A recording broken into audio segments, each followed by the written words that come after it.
Longhorn Nation, Sooner fans, welcome to episode 109 of the Bevo Podcast, the only podcast exclusively dedicated to covering the greatest rivalry in college football, the University of Texas and the University of Oklahoma. I'm here with my man, Kevin Miller.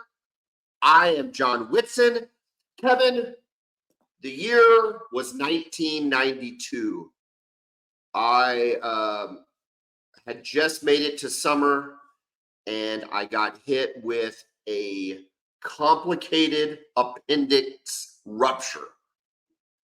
And I had to have my appendix removed and partial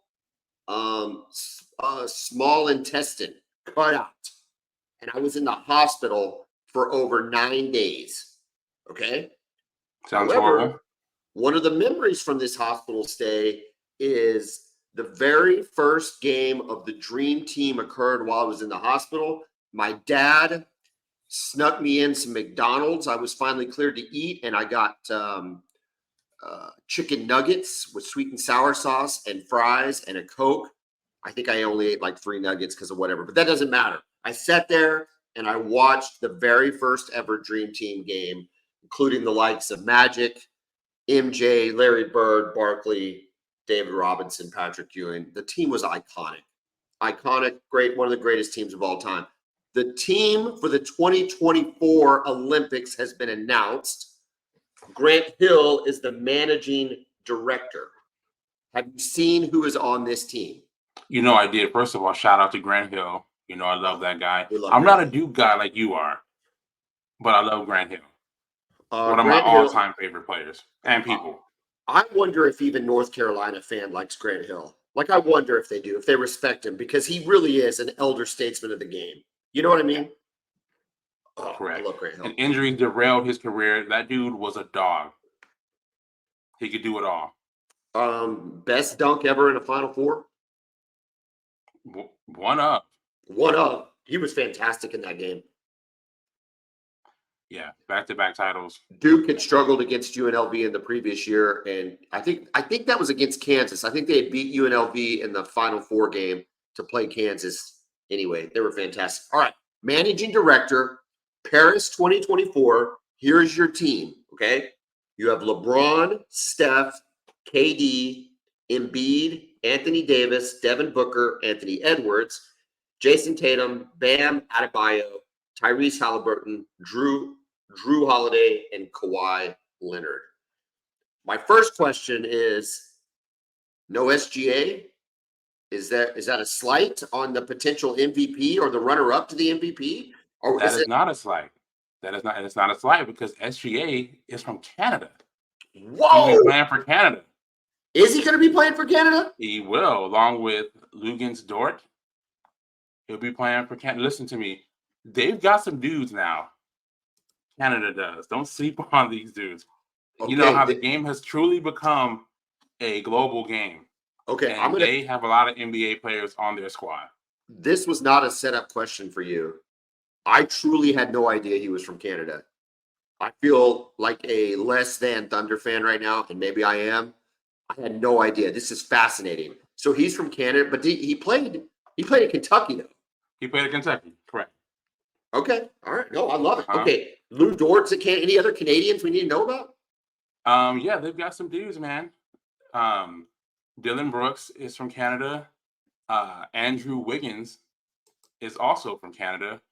Now, he's a little bit older. I don't even know if he's going to be on their national team right now, but Tristan Thompson, also from Canada.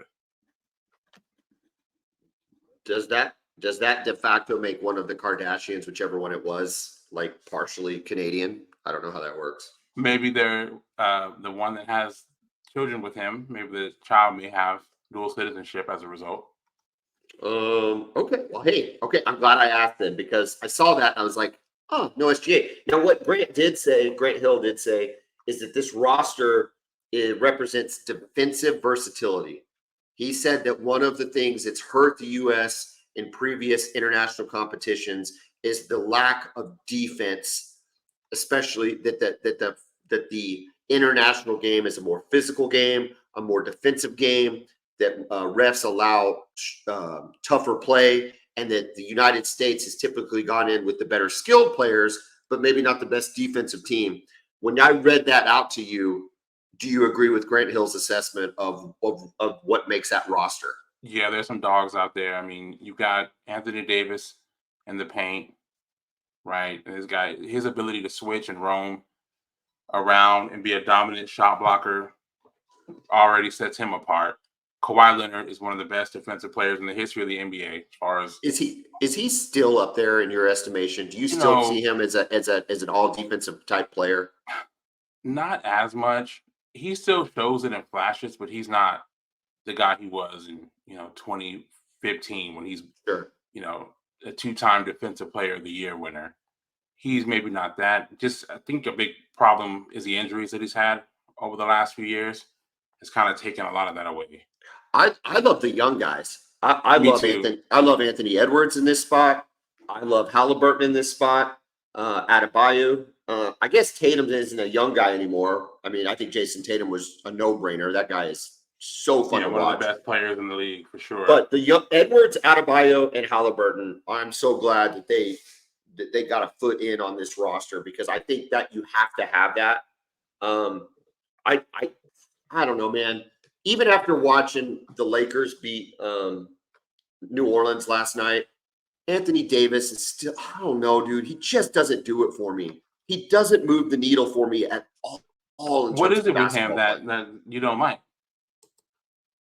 I don't know, man. Take over the game. Like, just stop it. Just take over the game. You're the best. You're the best center out there, forward center, whatever he's playing.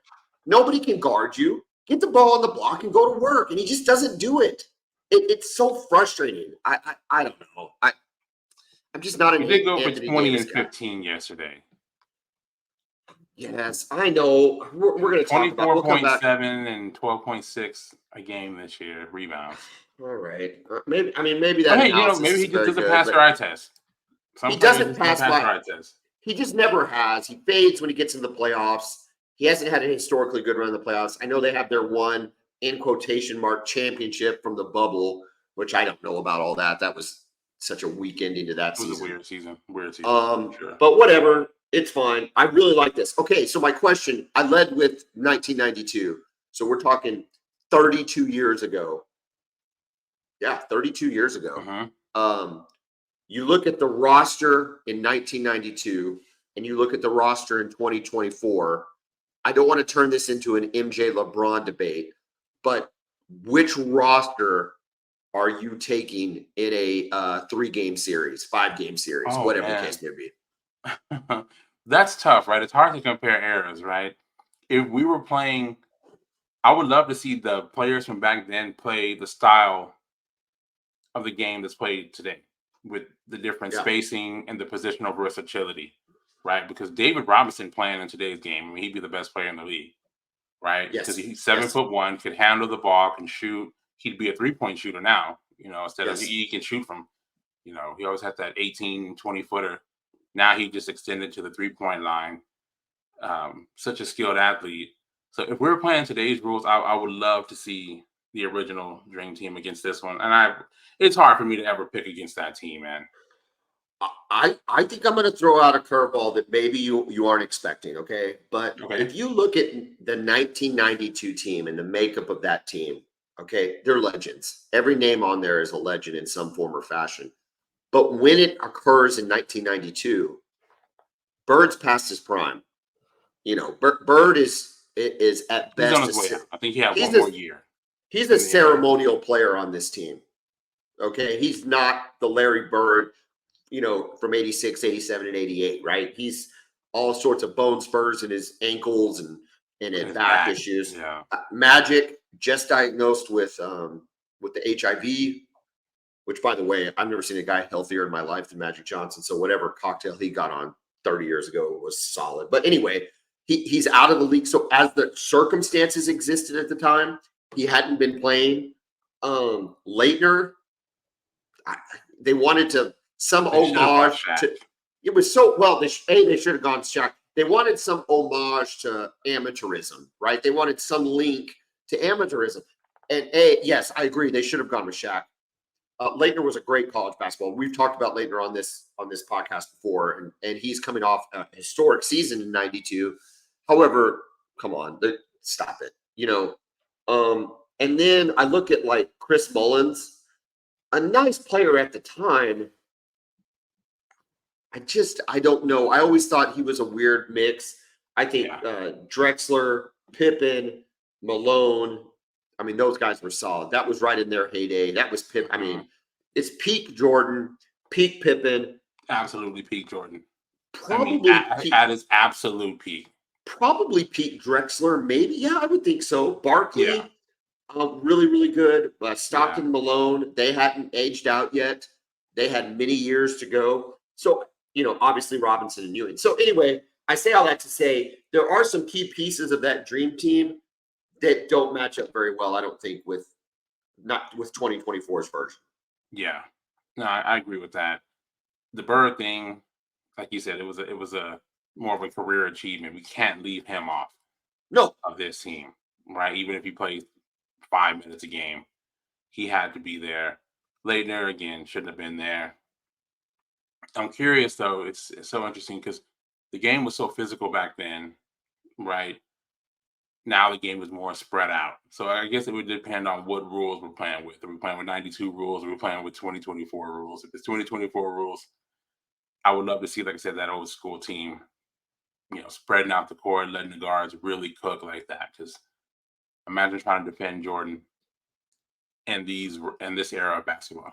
Well, you talk about that, right? That's a great point. So here's your guards, okay? Is you had Jordan and Magic, Stockton, Chris Mullins, maybe Scottie Pippen, although he played a 3, and Drexler. Yeah. Outside of Jordan in 1992, Stockton was really, really good, but he didn't spread it out. He's not a Steph Curry-like player. He's not a volume shooter by any means. No. Chris Mullins could shoot. You wonder what he could do and to your point, in a spread-out league. I don't know. I think to shoot threes because they weren't shooting threes back then either. Who was the team that they went up against that had Kukoc on it? Was that Croatia? Was that Croatia? Okay, Croatia. So that was the only team that was barely competitive with them, right? Yeah. That was So it is, and I wrote down. So it's so funny that we talk about Canada and the players that Canada has, which was a great segue. You got Luka playing for Slovenia, Wemby's playing for France, Jokic for Serbia, and a plethora of other players. It is significantly more competitive than it was in '92 as well from an international standpoint.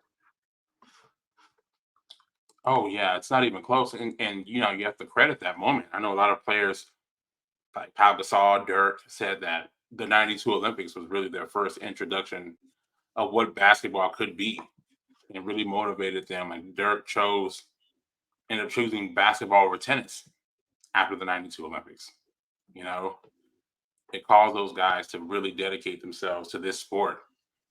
And we're seeing the result now when most of the top players in the NBA, especially the young ones, are not from America.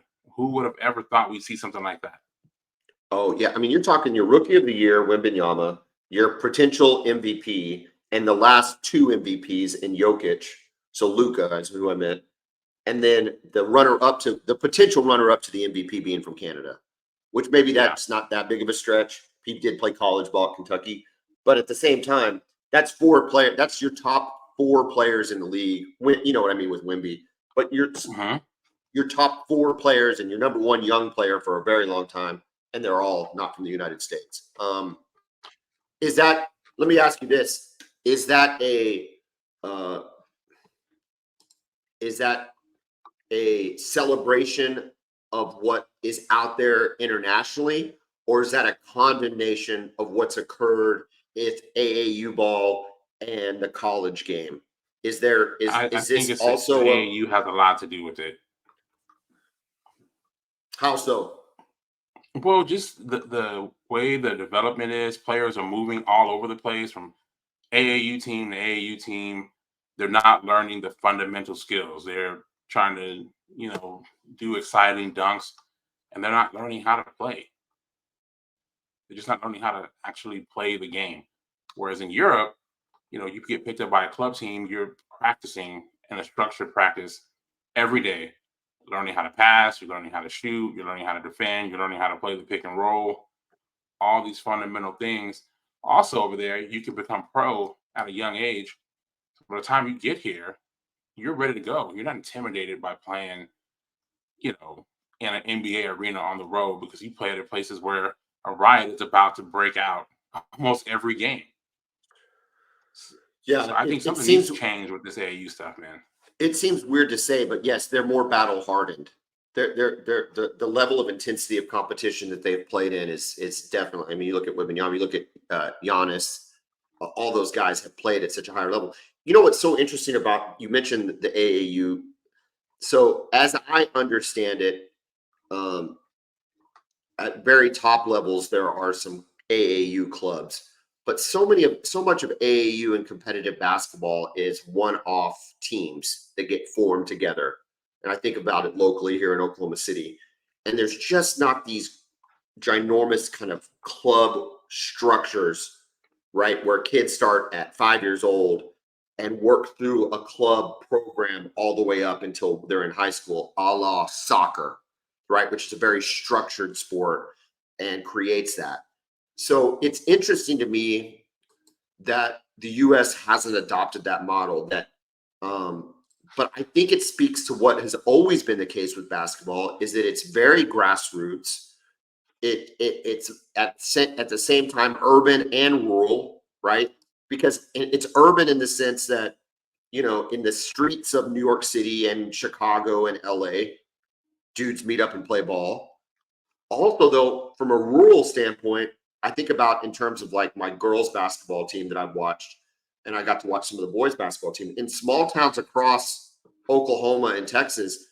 All you need is 5 or 6 guys to have a basketball team, right? You don't need. So if you got 5 or 6 guys, kids that are 6, 7 years old, and they're pretty good athletes, well, maybe you don't have enough for a football team. Maybe you don't have enough for a baseball team. But boy, you can focus in on basketball, and you get a lot of good kids that are coming up from a rural sense. I think of the White Mamba. His name's Austin Reed. Austin Reeves. I think of like a number of players that kind of come up in a rural sense. So it's just a really interesting thing. And so I don't know. I think AAU ball. The other thing I think about AAU ball is so much of it is a showcase, and there's just not the emphasis on winning. Yeah. Yeah. It's a showcase where guys are just out there trying to show off what they can do individually, doing dunks and stuff again, which is fun to watch, but just doesn't help you get better. No, I think that when you I don't see any team continuity. when you take away and I'm not saying these guys aren't competitive. I mean, I look at the list of these guys. These are competitive athletes, but there's at the lower levels. It's I put up 35, so I'm good. Instead of my team won by 4, and I hung in there. Correct. It's just I think it's just a different mentality, and it's going to be interesting to see how this continues because I think in Europe at a club level, they're trying to win games as early as 14, 15 years old. They're trying to win games. Yes. And remember, these guys, the talented players are professional players at that age. They're 15 playing with grown men. And more importantly than that, they're just practicing in a structured system. Everybody practices the same way. They run the same drills. They run the same plays. They learn a system. You just learn how to play the actual game instead of just learning how to dunk and shoot threes. Yeah. Well, it's going to be fascinating. I mean, on paper, this team looks like the best, but we just listed a lot of good players out there. It's going to be fascinating. If to Grant Hill's point, if they will play defense, if this is a defensive-minded team, I think we've got it. Like I think we'll be okay. But it's just going to be interesting. Segue into the NBA playoffs for the Thunder fans that listen. Real quick, Lakers last night with a win over New Orleans, 110-106. Zion Williamson gets hurt in the last, 3 minutes of the game with our hamstring. Yeah. Thoughts on Zion? I've got my thoughts. What are yours? Okay, well, first of all, he's an incredible player, right? He struggled with injuries throughout his career. This guy went for 40. It just shows you what he's about when he's healthy, right? And he's dynamic, man. He can get to the basket no matter who's guarding him. He can shoot from the mid range. He's powerful in the post. He's a good passer. He's got really good court vision. He can literally do it all. He's just been unfortunate with the injuries. You have to ask yourself how much of that is self-inflicted. He is not always in the greatest of shape. He did improve his conditioning throughout the season. I'm not sure what caused his injury yesterday, but it was a devastating one for the Pelicans. Well, that was my question. That was going to be my question. Okay. Did you talk about he went for 40 and he probably physically exerted himself as hard as he has at any point in the season? Was his body just not up to it? Was his body Maybe just not so. up to? He's such an interestingly built guy, right? Like he's someone who's always going to he's always going to struggle to stay in shape, right? He's a guy just naturally a big dude, right? So it almost seems like he has to work twice as hard to stay in shape compared to a lot of guys. Just like some guys are just really skinny. They can just lift weights, they can eat nonstop, thousands of calories a day, and they just won't gain weight. He's kind of that. He Sure. looks like he's the opposite when it comes to that. So he has to work really hard to stay in shape. Well, You I know, I I got hope it into. works out for him because he's dynamic, man. He was incredible. That was the best game of his career yesterday. I know, And man, a but game that mattered. it's all for naught. It's all for naught if you go get hurt. It's all for Yeah, naught if you can't finish the game. yeah. Now, I'm Now not. again, we don't know how he got injured. If it was, you know, hamstrings pull. Well, It happens to the best athletes, soccer players all the time. I'm not questioning his toughness, but there's enough evidence to say that the dude gets hurt and isn't able to compete in playoff games when they need him. Is that fair to Yeah, say? yeah, Okay, and absolutely. so it's just Yeah, he's frustrating. got If a I'm a New rough Orleans injury fan, history. I'm frustrated. I'm like, okay, great. I'm glad you went for 40, but we lost.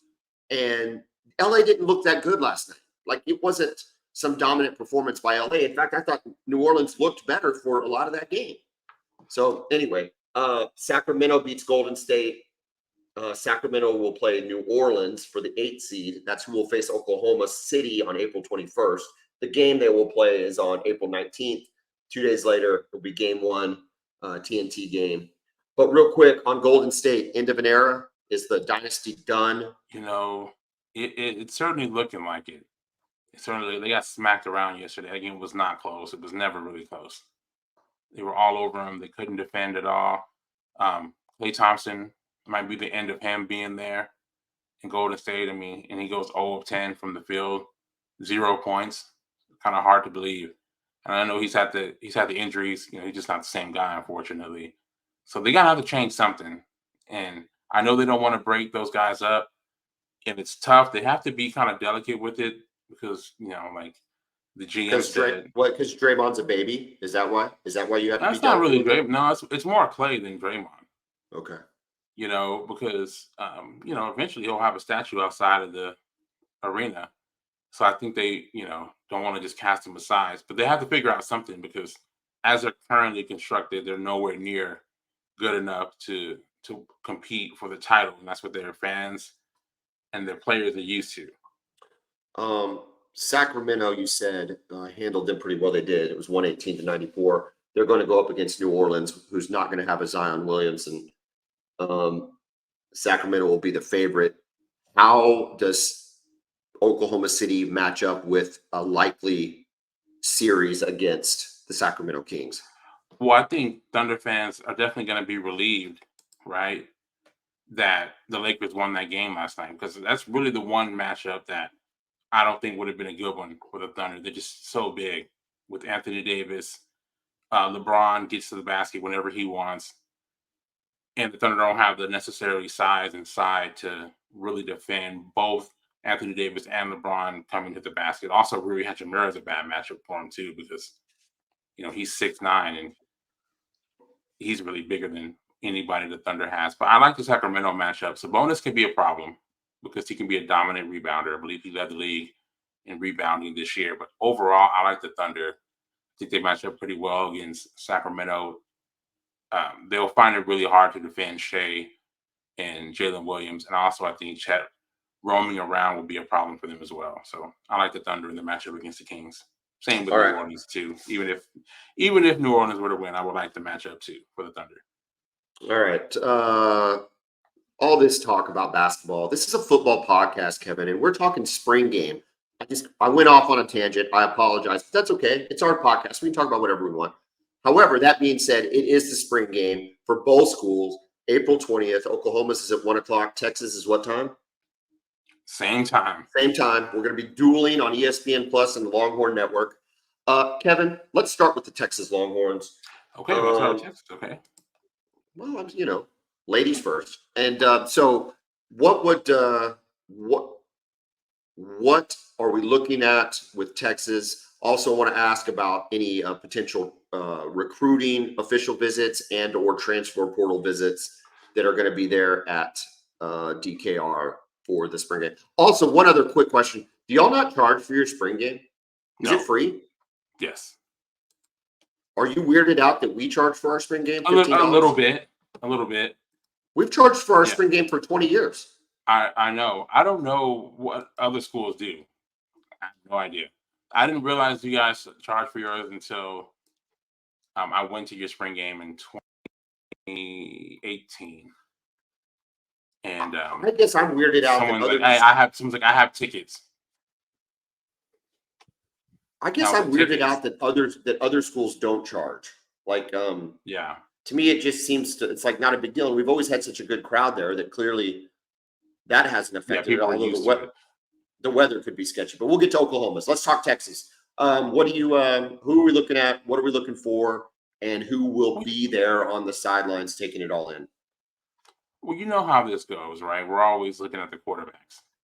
And for me, I just want to see with Quinn Ewers, what I want to see is, has he touched up his mechanics at all? Has he continued to improve with that? Because he's still incredibly inconsistent with how he throws the football.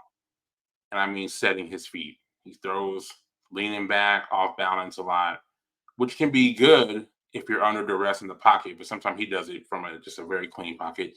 So I just want to see if he's cleaned that up.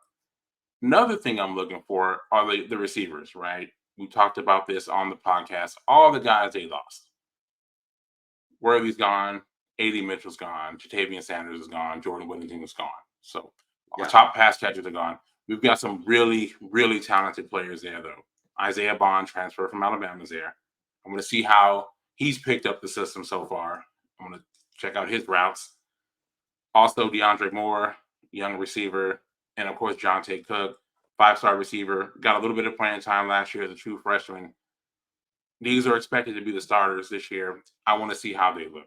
Sure. Even more than Quinn Ewers, it's the receivers for me.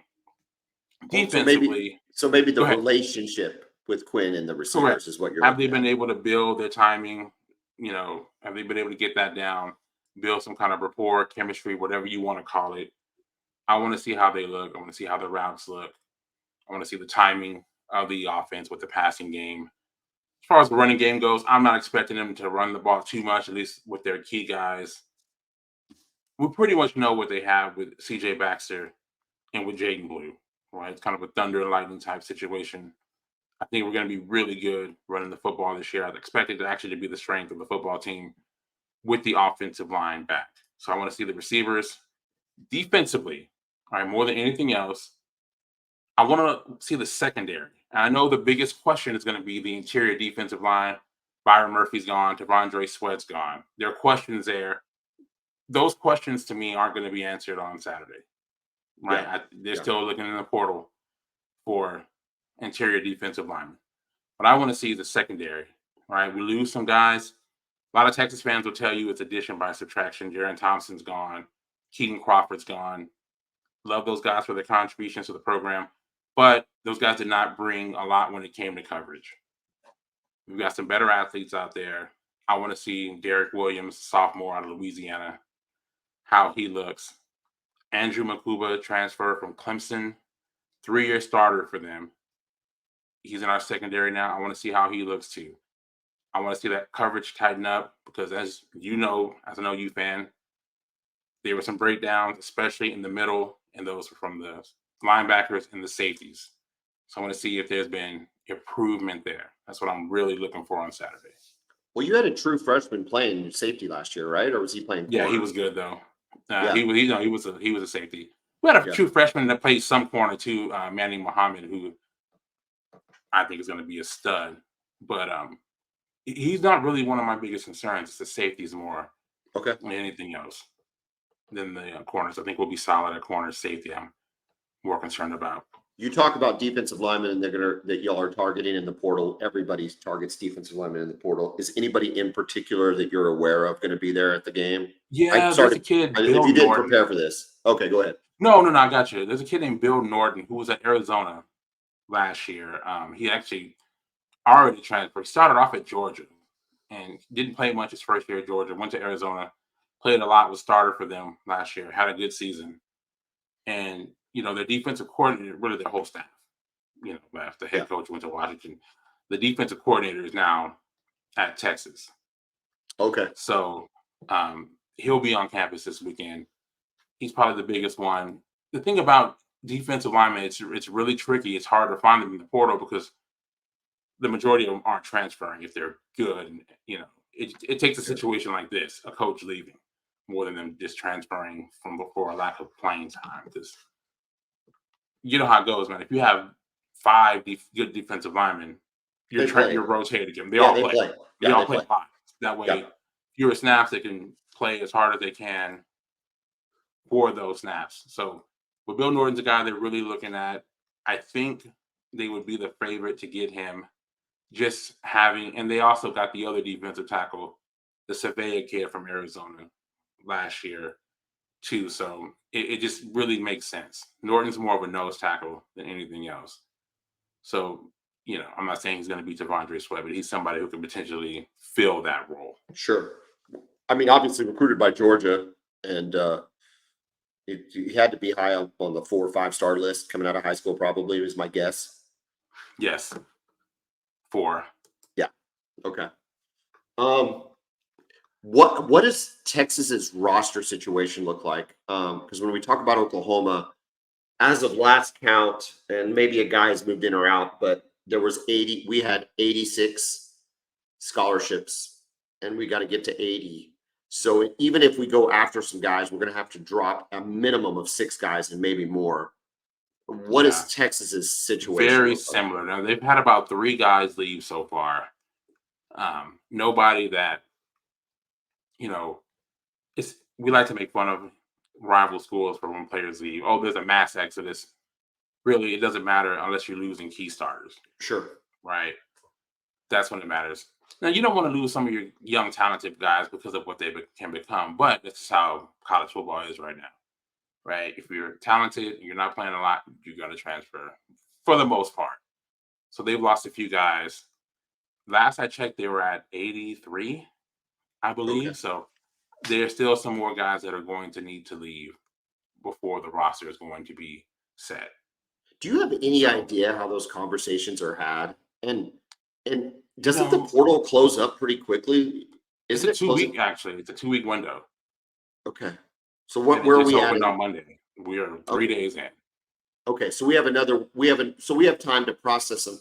So like, is it literally like you're cut?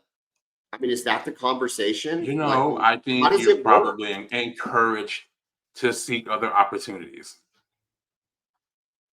That's what it seems like to me.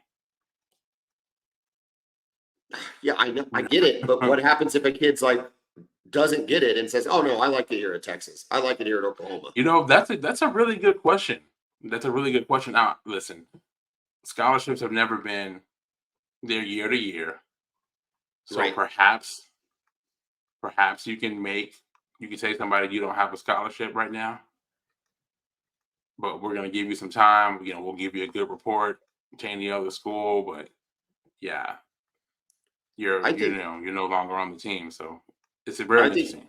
one of the ways that I would address the portal, maybe not NIL, but the portal, is make commitments be a minimum 2 year commitment, and scholarships being locked for 2 years. Yeah, I can see So that. make it a 2 year commitment. Now you can still free transfer after the second year. You have to sit out, but it's a minimum 2-year commitment with a guaranteed scholarship.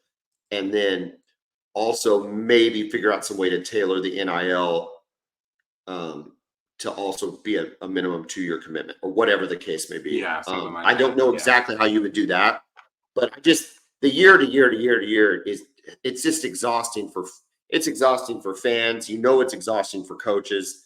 On some level, I think it's even exhausting for players. Like I hear about this guy you're talking Yeah. about. This is his third school. It's like, okay, man, like what are we doing here? Like what's going on? Like take some time to like play the game, Yeah. and it's Mhm. I don't know. It seems odd to me. When coaching staffs leave, I get that. It's so interesting, right? Like, I mean, we see guys who are playing for 3 or 4 schools, right? I mean, Oh, Casey Thompson yeah. it's a 4th school.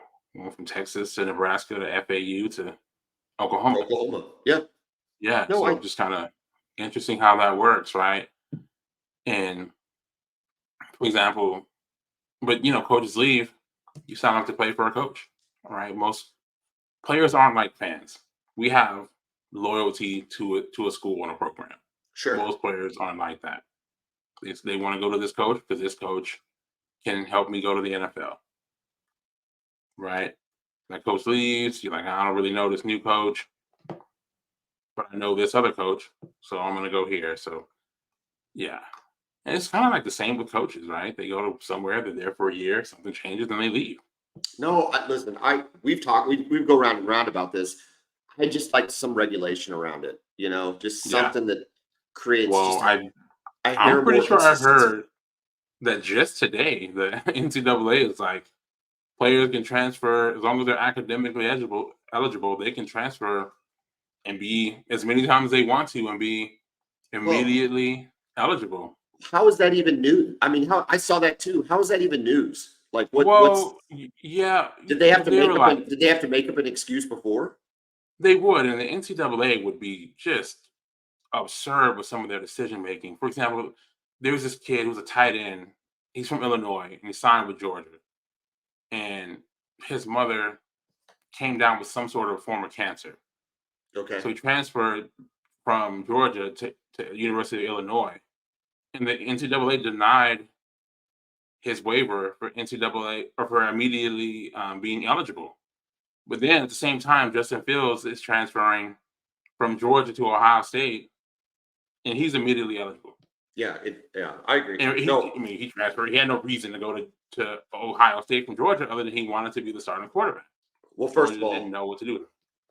I agree, that needed to be addressed because you're right. And wasn't there like a basketball player at North Carolina, or where was the basketball player at this year? There was some basketball player that had the exact same problem. They just would not give him Actually, eligibility. I know the football player too at North Carolina. Ted Maybe it was a Walker. football player. Maybe it was a football Yeah, player. And it was again, such an outward. They're like, oh, we reevaluated it, and now we think he can actually play right away. yeah. Okay, you're right. So, Okay, I guess that is news, but it's dumb news because it should have been done already. I get all that. All right. and listen, Okay. real quick before we move on, the NCAA is gonna do anything they can. They're gonna let people do whatever they want as long as they don't have to start paying the players themselves. Oh, you think that's what it is? You think that's I they're think it's trying part to of it. keep the Yeah. collective bargaining going against the NCAA versus Yes. individual teams? Yes. Because right now they approve the NIL stuff because they still don't have to pay the players. The schools still don't have to do it themselves. Yeah, man, that's an interesting thought. You're probably right. Yeah. No, I know you're right. You're right. Whatever. It's a weird world. Okay. It is very weird. Oklahoma, same time, weather permitting. I guess the University of Oklahoma is keeping an eye on the weather. Might potentially move Now, it. are we looking for severe storms or just rain and I just think we're looking. I ugly think weather? general miserableness, like the game you went Okay. to against Kyler Murray. That No, was an absolute disaster. yeah, nobody enjoys that. I mean, this is a spring game is very much a fan experience type situation. Get to see the team. You can do a scrimmage whenever you want, right? I Yeah, hear mean, the fight song, yeah, just kind you of be hear the there. fights. Yeah, get everybody fired up, build the collective up some more, whatever the case may be. There's just a lot of reasons to have a spring game. And so to have it with some crappy weather just isn't a big win for anybody. So we'll see what they do. But as of right now, it's still 1 o'clock. We're taping on Wednesday night. They're going to do an offense versus defense, red versus white, with some weird scoring. I don't get usually too caught up in that. I think some say, though, the bigger issue is the reason they're having to do this is because we don't have enough offensive linemen to go around to 2 teams. So that's concerning. Listen, I will tell you this. In Sark's second year, or was it his first year? Well, I don't remember which one, but yeah, the same thing. We didn't have enough offensive linemen to make 2 teams. Yeah. So yeah, I get it. It happens. Along those lines, though, we talk about people that are going to be in town for Oklahoma. Center from SMU, Branson Hickman, who I guess was second team All AAC. We played against him when we played at SMU. He's going to be in attendance at the game. That's an immediate plug-and-play player. I think he has 1 year of eligibility left, maybe 2. And then the one that everybody's really excited about is the defensive lineman from TCU. Have you seen this? Demonic Williams is now confirmed to be on the sideline as an official visit, which I just think is huge for Oklahoma. Yeah. I mean, we know how good he was at TCU. Outside of Byron Murphy and Tavondre, was he the next best defensive lineman in the conference? He had a great year. Yeah, so that would be a huge pickup for Oklahoma on the defensive line. In the case of things that I'm looking at, Jackson Arnold, obviously. Running backs, want to see if Javonte Barnes looks healthy, how Gavin Sawchuk's looking, and I want to get my first eyes on Taylor Tatum. Apparently, he's the real deal, and that's going to be interesting. But we all know it starts with the offensive line. So that's going to be, how do we gauge some of that? On the defense, it's defensive line with the new guys. It's all defensive line. Jaden Jackson, David Stone. And then I kind of want to look at the secondary starters and kind of get an idea of which way they're leaning in that secondary, because Peyton Bowen should be out there, you would think. Billy Bowman's not going anywhere. Who's the nickel? Who's the cheetah? Is it McCullough? There's just a lot of moving parts, I think. And this would be the first chance to kind of get a sneak peek. The good news about them going offense versus defense is those should be the start. I mean, should be the perceived starters, right? It's not a mixed squad. So that's kind of what I'm looking at for Oklahoma, and just trying to get a feel for do we have something going with the offensive line that we can work, or are we just going to get whipped by some true freshmen? And that makes me nervous. Yeah, it's tough, man. When you're trying to build up an offensive line, if there's any position that you don't want uncertainty, it's definitely that one. And I know that because Texas, they dealt with that for years. It wasn't until Sark got there and Kyle Flood got there and the recruiting stepped up that we finally got an offensive line that we can be proud of. So I get it, man. Thankfully, you got Bill Beatonville. That always helps when you've got the best offensive line coach in the country. But we got to have something to work with. We didn't even know who we had last year. We were struggling last year. We were plugging and playing guys in the transfer portal last year as well, which is not great, obviously. But man, we put another freaking guy in who's going to go in the first round. We'll talk a little bit about the draft. Tyler Guyton going in the first round. I don't even think he was a 3-star coming out of high school, dude. Yeah, so he was a transfer too out of TCU. You guys always have good tackles, right? You always kind of find a way at that position. It's going to be really the interior. Which is why this center is so important. I think it's why the center is really, really important. It's important for 2 reasons. One, for a number of games played, it just helps to have experience there at that position. And number 2, it's just depth. It's competitive depth at that. It's one thing to get 5 really good guys that we can count on. And maybe we have that. I don't know. But we don't have much more than that, right? And at offensive line against SEC defensive linemen, we need some competitive depth, and it's an issue. I'll be looking at your defensive line too. Just seeing, I know you mentioned it, but I know you got a bunch of young guys there. Just seeing how they look so far. Are they going to be able to hold up? It's young players on the defensive line. It's very rare that you have a Tommy Harris, right? A guy who steps on campus and he's that dude from the first game. It's so rare. So I think you'll see, like PJ Adebawore last year. You saw flashes here and there, right? He never dominated any games, and you don't expect him to, right? Because he's a freshman. But how much are you going to have to rely on these young dudes this year? David Stone and Nigel Smith and Jaden Jackson. Are they going to Well, be starters? Are they going to be rotational guys? How much depth can you build up there? Because in the SEC, these teams are going to be trying to maul you off what do with you their think? offensive lines. I think a good number for good defensive linemen is 55% of the snaps on Okay. defense. Uh-huh. I don't think you want them to play a whole lot more than that. Yeah. You want them to go as hard as they can. 55, maybe 60% in a competitive game, or really, you know what I mean? And there's going to be a lot of those, but I don't think you want more. You need that depth, and so a guy like Demonic Williams coming in, it is demonic, right? I'm not making that up. I hear people saying that. They call him Dominique or something, but it's spelled. I mean, that's how it's spelled. It's spelled demonic. I feel weird saying it. It maybe sounds like a weird name to say. it really does. I don't know how it's pronounced. Okay. You Well, know. I'm not trying to be funny if that's not how it's pronounced. Yeah.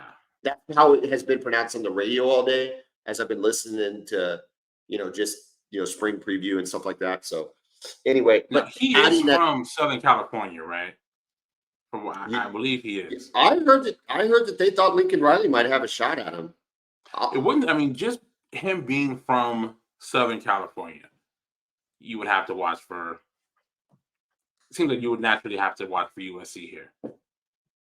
If The fact he's Oklahoma, coming on Saturday, it's a huge deal. if Oklahoma, if all things being equal, I think a defensive player chooses Oklahoma, right? Yes, Over if he's USC. just looking at it purely from a football standpoint. They've got a new coordinator, right? The Grinch is gone. They still have But I Lincoln Riley mean, as we their don't coach. know. We don't know what that's going to look like. No idea what that's going to look like. So, what's more important to him? The football thing, or is it the football thing while being back home in Southern California? No, I don't know. Every kid. I mean, remember we're talking about young people here. They don't have the same kind of ambitions and goals that we may have. Yeah, but I think to your point, going to the spring game is huge. It's huge for Oklahoma. It's huge get to them get there. this. Get them And I there. think there's two more defensive linemen.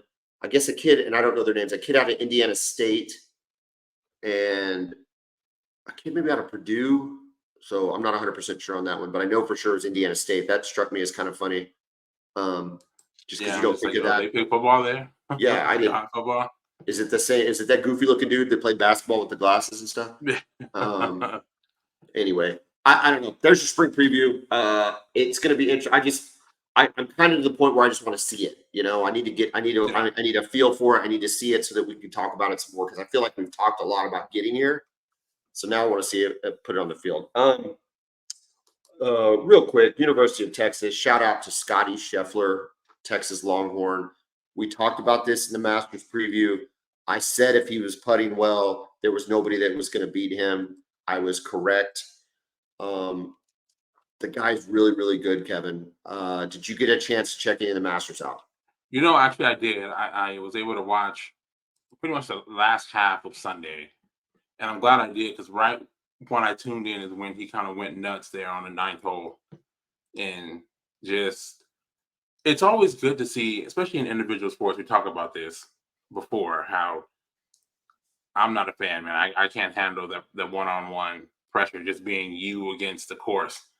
I'm better in the team environment. So when someone can step up like this in these kind of clutch moments and perform like he did, it's always pretty inspiring to see, especially when everybody's chasing you. So, I'm glad I tuned in.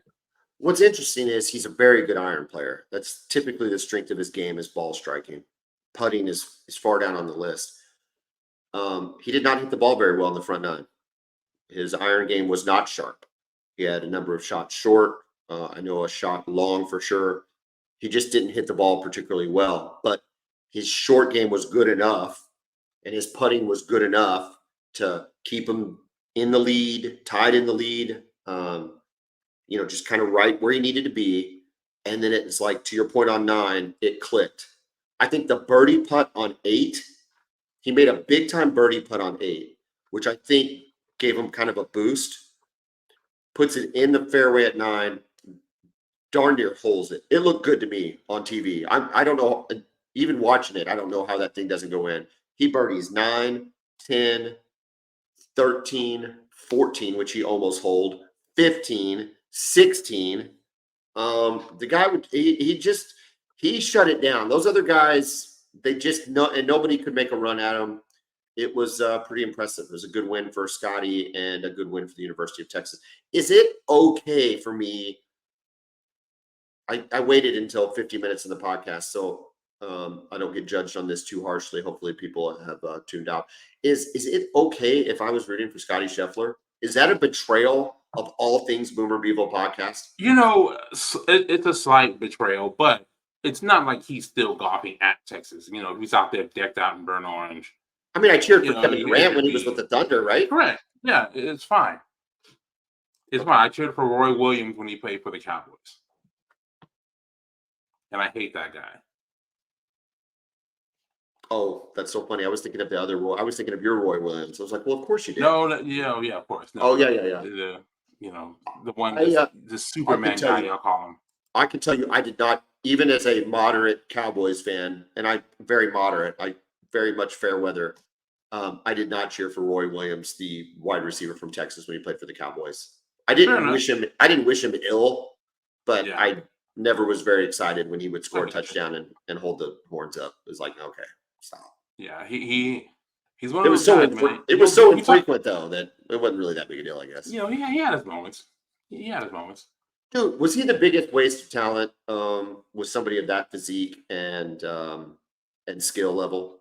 I don't know, 2 or 3 time Pro Bowler. He was all right.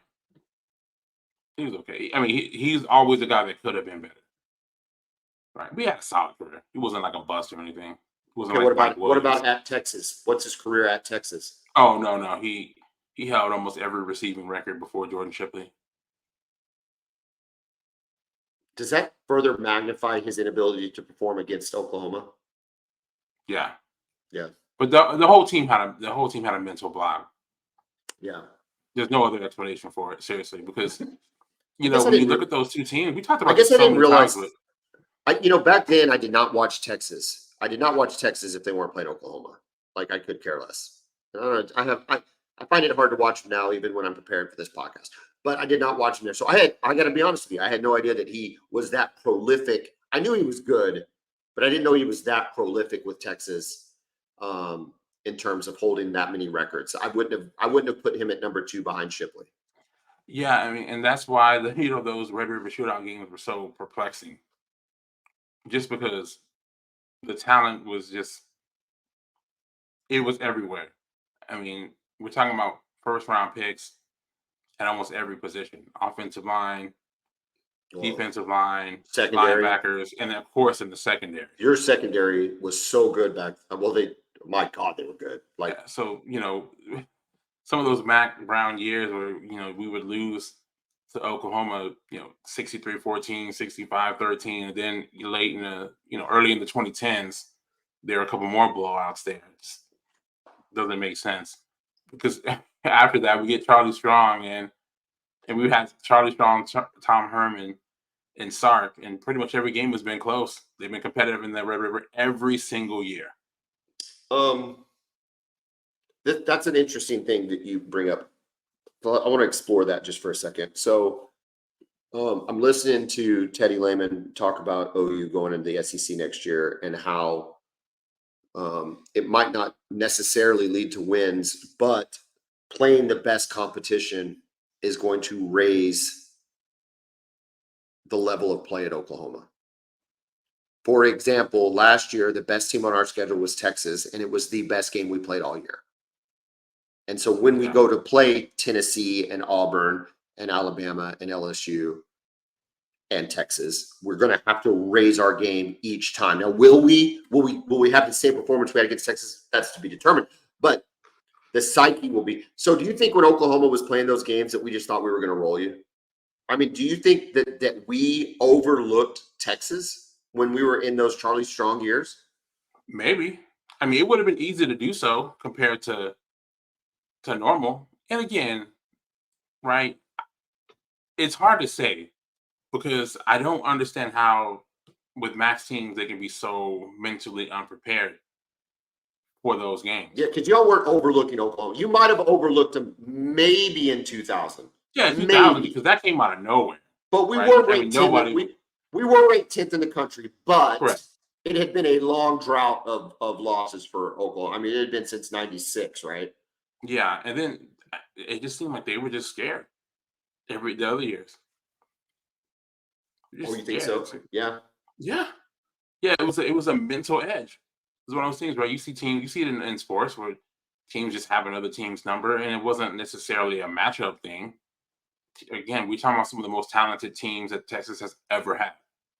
If you go back and you look at the 02 Texas roster and all the players that would get drafted, and just in the first round, it was insane. So yeah, it's one of those things I still can't make sense of 20 years later. Well, that's okay. You'll live. That makes sense. Yeah. Oh, we were just better than y'all those 4 years. Yeah. We were great. We were fantastic. You were I don't know. incredible. But you're right, because I think about it with the Charlie Strong games. It's like, how could we perform so bad? Like, we weren't bad teams. We were good teams. We had a better quarterback. We had a better coach. Our defense wasn't great, but it hadn't reached. But just those two things right there is enough. Better coach, better quarterback. Better coach, better quarterback should have just won the games for us. Yeah. So those were really, really frustrating.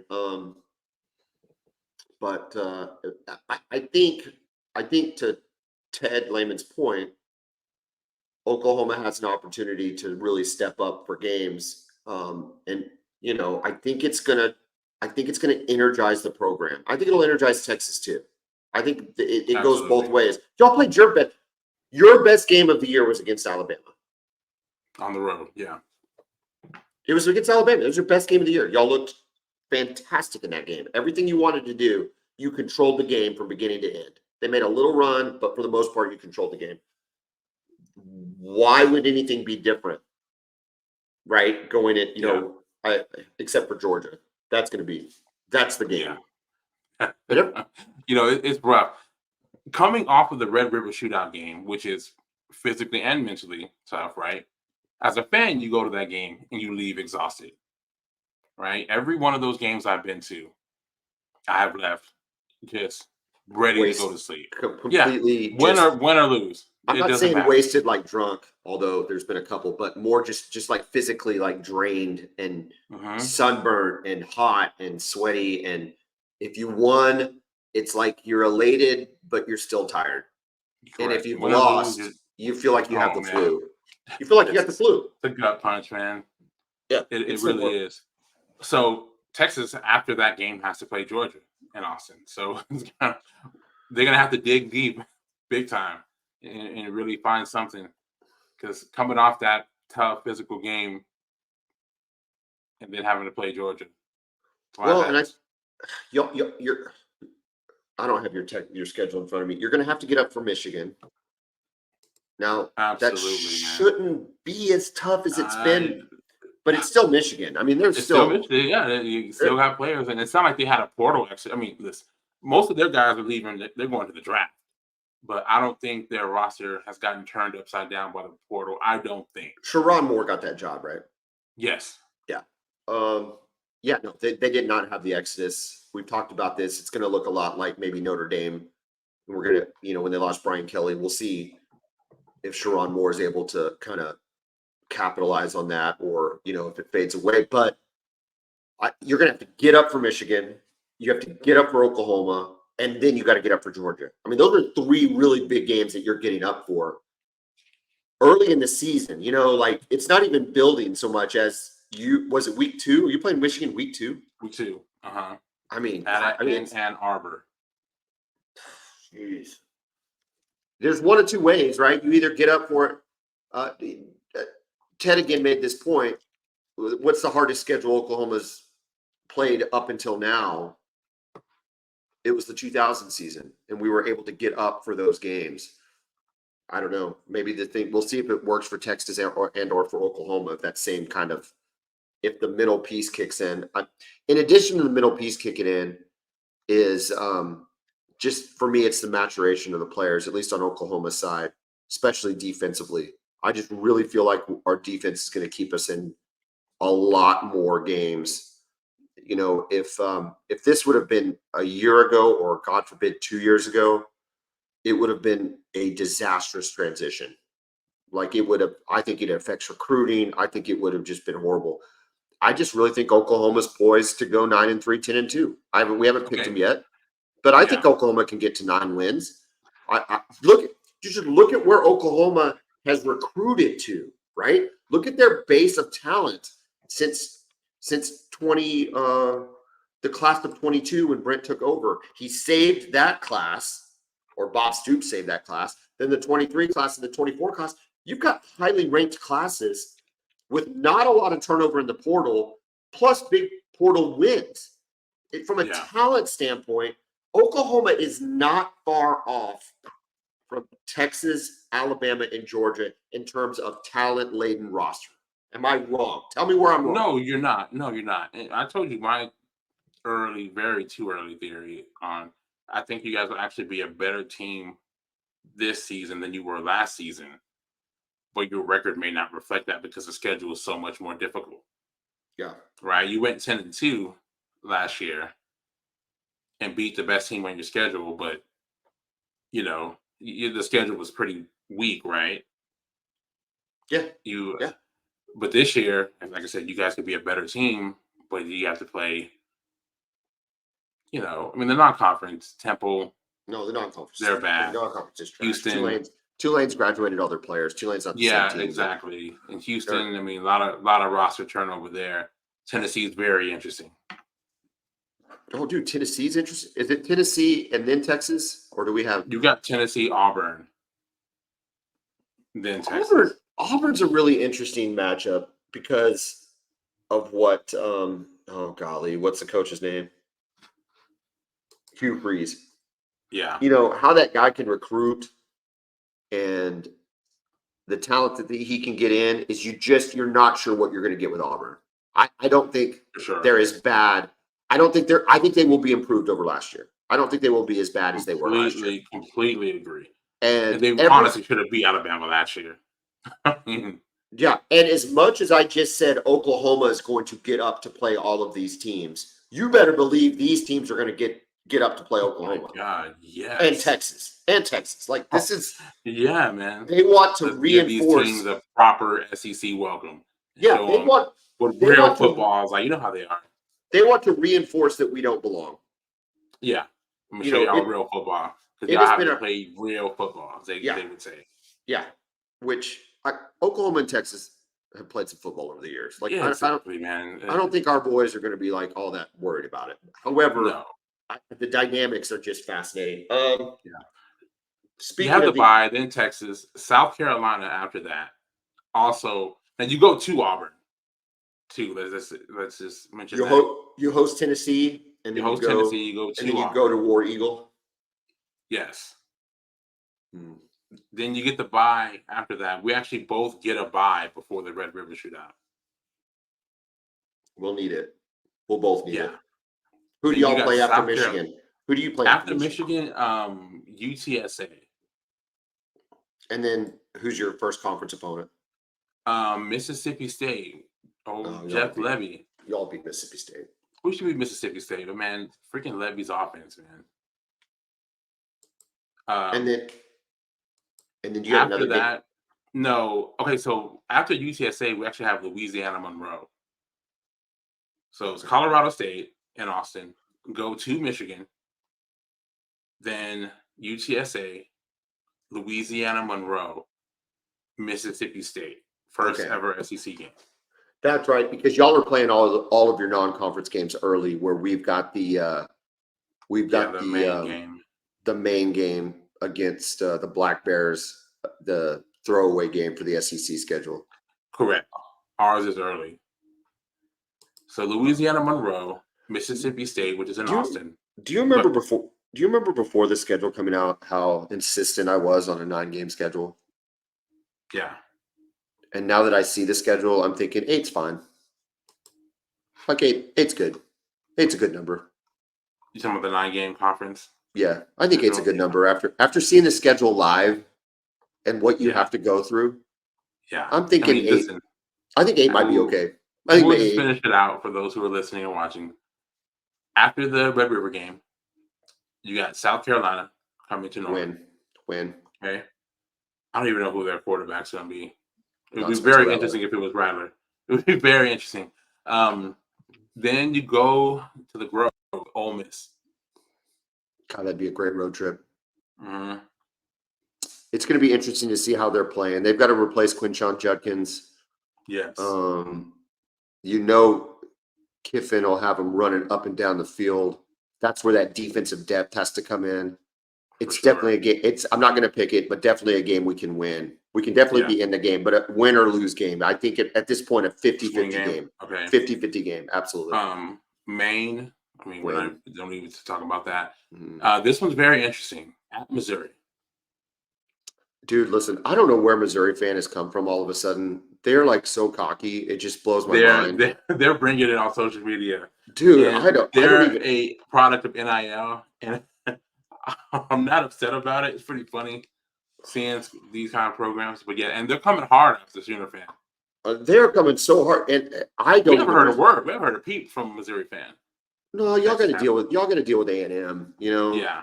But it's kind of the same kind of program. I mean, maybe not as bad as A&M, but I guess my point is like they were fine last year. They were good last year, but they were good. They were good. Do we host or we go there? No, you're going there to Columbia, and it's not like I mean. The last time we went to Columbia, Columbia, it's not exactly going to be Jordan Hare.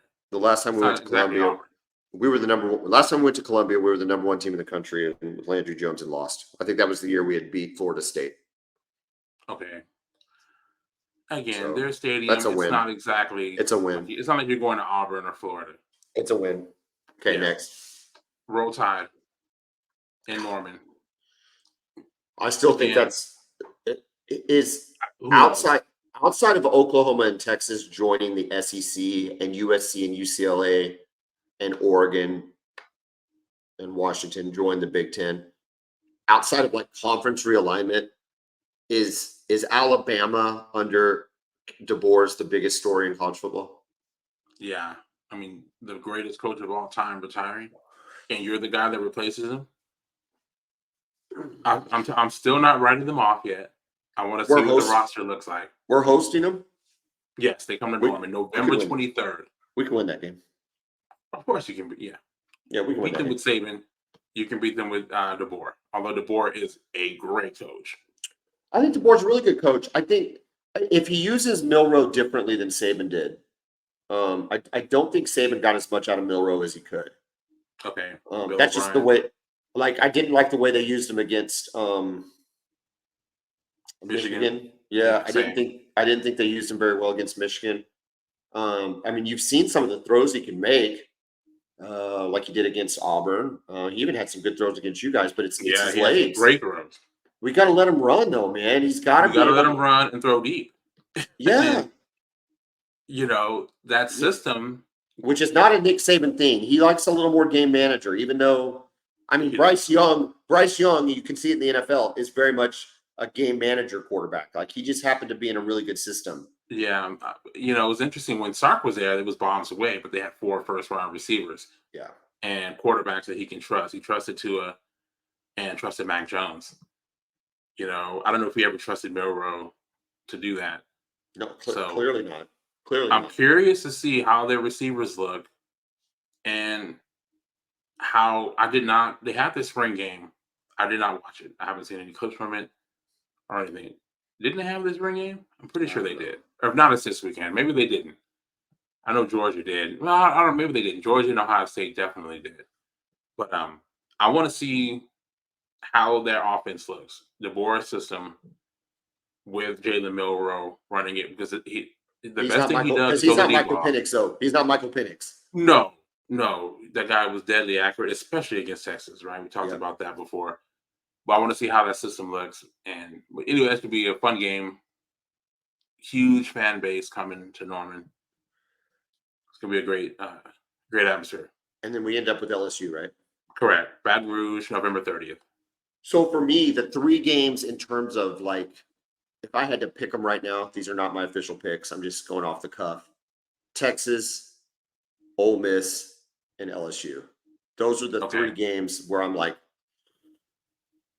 really tough to win those games. Like and maybe I'm a little nervous about Texas just because I think that Quinn's going to be playing a little bit better than he played last year, which is going to put him in a really good spot. That's what I think. We'll see. I'm guessing y'all are worried about Georgia and maybe Michigan and maybe Oklahoma, right? Because the rest of your SEC schedule is not. For sure. But I guess the interesting thing about the SEC, now Texas got the better end of the schedule this year, right? We talked about that. But, these teams, man, you can't be lacking against Mississippi State. You can't be lacking against Florida. Yeah. And you can't, Kentucky, Arkansas. We got to go to Arkansas, man. I mean, I'm telling you, they hate Texas more than you guys do. They really do. It's a different type of hate, but they do. And then we got to go to Kyle Field. And I don't know what A&M's going to be. They got a new coach. Maybe he energizes the program. Get some things a little bit more structured than Jimbo did. He was kind of all over the place. So yeah, it's going to be tough, but it's going to be a lot of fun no matter what happens. I can't wait. The first step, spring games this Saturday. Kevin, we've gone a little long, but it's been fun as always. Any parting shots? Man, sports are great, man. This has been a great time for sports. It's been so good, dude. NBA playoffs. When's the draft coming up? The draft is close, right? The draft is a week from tomorrow. Is it really? A week from tomorrow, yeah. Okay, we might have to do a show then maybe next Wednesday. We might have to do our recap next Wednesday and get some draft talk in because we got plenty to talk about with the draft, both with Oklahoma and Texas, former Oklahoma players like Caleb Williams, Rattler, where your big boys will go, where your running backs are going to go. There's just a lot going on in that draft. Kevin, we will save that for next week. Have a great night. Boomer! Okay.